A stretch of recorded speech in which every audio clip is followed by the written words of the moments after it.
there have been a huge project that has been done across the U.S. or in North America, looking at the uh, people's preference either to die at home or at a hospital, and majority of them actually have responded by saying they want to die at home, which in fact doesn't happen.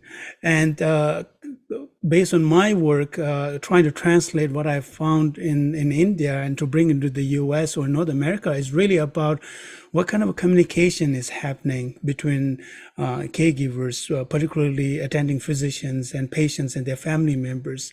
And I think they always seem to be one of the recent manuscripts that I've been working on and submitted. It's really about getting into the nuances of what kind of additional language or the linguistic tool that we need to provide for our caregivers and also for the family members. And I think the work in anthropology or sociology is really kind of a coming in strongly because there's a certain level of deficiency, if you will, when it comes to how you can actually, and one of the questions that I saw is really about how you can actually communicate with someone about aging and dying before it actually comes on your face, right? And I think those are some of the things that I think there's a huge lack of, or the poverty of language when it comes to communicating and what kind of options that the patients or the family members can have. And those can be provided by caregivers, particularly in the hospital setting. And I think that's what's lacking,